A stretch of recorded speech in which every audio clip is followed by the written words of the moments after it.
Hello, good evening. मैं Pankaj YouTube channel science with Pankaj में आप सभी का स्वागत करता हूं।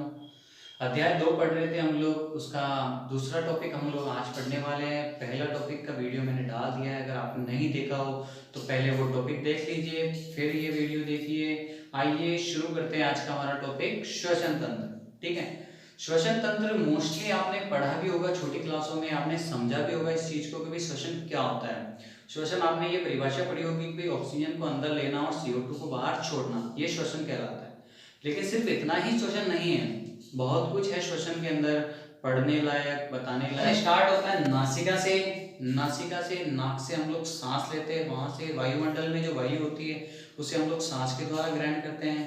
ठीक है, सांस लेते हैं, जब यहाँ से सांस होती हुई यहाँ पर आती है नासिका के अंदर, और नासिका के अंदर बहुत सारे रोम होते हैं, या ऐसा कह सकते हो पक्षवात होते हैं, जो कि वायु को छानने का काम करते हैं। ठीक है, जब वायु नासिका के अंदर प्रवेश करती है तो वो धूल के कणों, मिट्टी के कणों, दूसरे कणों को जो हानिकारक होते हैं उनको वही रोक लेती है और वायु को, शुद्ध वायु को नीचे की ओर जाने देती है। ठीक है, अच्छा, एक बार वायु का फिल्ट्रेशन यहाँ होता है, दूसरा फिल्ट्रेशन यहाँ होता है, इसको बोलते हैं एपिथेलियम, जो श्वास नली के यहाँ पर लगा होता है। ठीक है, एपिथेलियम के अंदर भी फिल्ट्रेशन होता है, तो यानी कि वायु का 2 बार फिल्टर होता है। ठीक है, अच्छा, केवल वायु, श्वास जो है सिर्फ नासिका से ही नहीं लिया जाता है, वायु से, मुख से भी लिया जाता है सांस। ठीक है, लेकिन जब इमरजेंसी केसेस हो, इमरजेंसी केसेस में ही हम लोग मुंह से श्वसन कर सकते हैं, बाकी मोस्टली श्वसन नासिका के द्वारा किया जाता है। ठीक है, नासिका से हमने श्वास ले ली है, श्वास छन चुकी है हमारे पास, यहाँ पर आते हैं हम लोग। ठीक है, ग्रसनी, ग्रसनी के नीचे लगा होता है लेरिंग्स,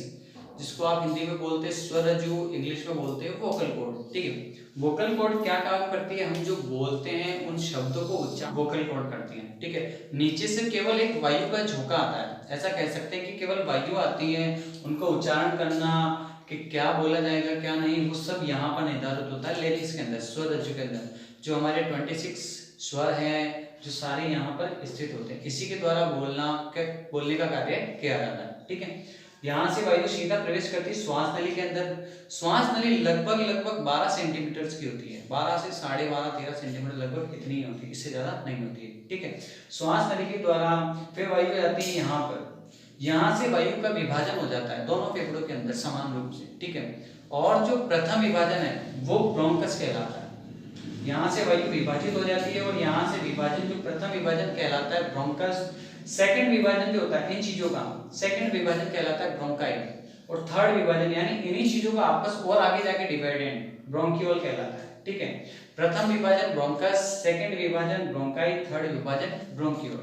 ठीक है, अच्छा, इस श्वास नली के अंदर छल्ले भी लगे होते हैं सी आकार के। ये श्वास नली ऐसा समझ लीजिए कि एक प्लास्टिक के पाइप के समान होती है। जब हम लोग श्वास, तो ये ऐसा समझ सकते हो कि ये प्लास्टिक के पाइप की जैसी होती है। ठीक है, जो पाइप बार बार सिकुड़ता है और फैलता है, लेकिन ये परमानेंट ना सिकुड़ जाए इसके लिए इसके अंदर छल्ले लगे होते हैं सी आकार के, जो कि इस पाइप को बिल्कुल सिकुड़ने नहीं देते हैं। अगर बिल्कुल सिकुड़ जाएगा तो हम लोग श्वास कैसे लेंगे, श्वास हमारे पास, हमारे तक कैसे पहुंचेगा। ठीक है, श्वास नली में सी आकार के छल्ले हो चुके हैं, श्वास नली का प्रथम विभाजन हो चुका है, ब्रोंकस, ब्रोंकाई, ब्रोंकियोल। ब्रोंकियोल आगे जाके फिर से विभाजित होता है वायु कोशिकाओं के अंदर। ठीक है, अच्छा, सबसे मेजर रोल इन्हीं का होता है, देखा जाए तो श्वसन तंत्र के अंदर सबसे मेजर रोल वायु कोशिकाओं का होता है, और इनकी संख्या लगभग 30 मिलियन होती है हमारे फेफड़ों के अंदर। जी हाँ, 30 मिलियन। ठीक है, श्वास जब जाती है तो अंत में वायु कोशिकाओं के पास ही जाती है, वायु कोशिकाएं फैलने और सिकुड़ने का कार्य करती हैं। ठीक, जब हम लोग श्वास लेते हैं तो वायु कोशिकाएं फैल जाती है, छोड़ते हैं तो वायु कोशिकाएं सिकुड़ जाती है, इसी के कारण फेफड़ा भी फैलता है और सिकुड़ता है। तो हम लोग ये सोचते हैं कि भाई हम लोग श्वास ले रहे हैं और फेफड़ा फूल रहा है, जबकि फेफड़ा नहीं है, वायु कोशिकाएं फैलती सिकुड़ती है, इसी कारण फेफड़ा भी फैलता और सिकुड़ता है। ठीक है, अच्छा, वायु कोशिकाओं के पास जब वायु जाती है तो ये बाहर ब्लड को वायु दे देती है। ठीक है, ब्लड को इस प्रकार से होता है, वायु कोशिकाएं ये ब्लड को संचित कर देती है, वायु कोशिकाएं। ठीक है, ये ब्लड को दे देती है और ब्लड से अशुद्ध वायु वापस ले लेती है, जिससे क्या है कि भाई अशुद्ध वायु वापस इसी के द्वारा बाहर छोड़ दी जाती है। इस प्रकार से श्वसन का काम होता है। O2 इन्होंने ली, वायु कोशिकाओं ने O2 ले ली है और ये ब्लड को दे देती है आगे की ओर। ठीक है, और ब्लड से अशुद्ध जो CO2 होता है उन्हें वापस अपने ओर ले लेती है और इसी मार्ग के द्वारा वापस ऊपर की ओर भेज देती है। ठीक है, अच्छा इस पूरे तंत्र को एक सपोर्ट भी करता है, उस हड्डी का नाम है डायफ्राम। ठीक, ये जो दोनों फेफड़ों के नीचे लगा होता है, ये दोनों फेफड़ों के नीचे और होता है और ये इनको सपोर्ट का काम करता है। ठीक है, अच्छा ये वाला फेफड़ा जो है आपका लेफ्ट वाला फेफड़ा इसकी तुलना में थोड़ा छोटा होता है। लेफ्ट वाले फेफड़ा इसलिए छोटा होता है क्योंकि यहाँ पर हार्ट भी आता है, इसको हार्ट को भी जगह देनी होती है, इसलिए ये वाला फेफड़ा थोड़ा छोटा होता है, ये थोड़ा आकार में बड़ा होता है। ये छोटा होता है लेकिन लंबाई में थोड़ा चौड़ा भी होता है, ये उतना ही होता है। ठीक है, अच्छा इसके दो खंड होते हैं, दो पार्ट्स में डिवाइड नहीं होता है, ये दो खंड होते हैं इसके। ठीक है, ये इसके तीन खंड होते हैं, ये तीन खंड के अंदर डिवाइड होता है, उसके भी आगे उपखंड होते हैं। आइए इस चीज को हम लोग इसके द्वारा समझते हैं। ठीक है, श्वसन तंत्र, सबसे पहले हमने वायु ली यानी बाहर से श्वसन लिया। ठीक है, सांस ली हमने, सांस ली तब क्या क्या लेते हैं हम लोग, O2, CO2, ETC, ये जो हमारी अदर्स गैसें हैं वो कितनी कितनी है ये भी पता।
एक और इम्पोर्टेंट क्वेश्चन है कि भाई मछली कहाँ से शोषण करती है, शोषण करने वाले भाग कौन से। मछलियाँ शोषण करती है गलफड़ों के द्वारा, स्तन उभयचर जंतु जैसे कि आपका मेंढक हो गया, आपके मगरमच्छ हो गए, ये कहाँ से शोषण करते हैं, ये स्किन के द्वारा शोषण करते हैं।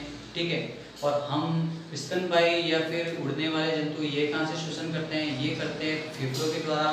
ठीक है, और जो रेंगने वाले जंतु है वो कहाँ से शोषण करते हैं, रेंगने वाले जंतु करते हैं श्वास नली के द्वारा। ठीक है, ट्रेकिया जिसको बोला जाता है, ट्रेकिया के द्वारा रेंगने वाले जंतु शोषण करते हैं। ठीक है, इसी के साथ उम्मीद करता हूँ कि आपको ये वीडियो पसंद आया होगा। इसी के साथ आपसे विदा लेता हूँ। Take care, bye bye, see you in the next.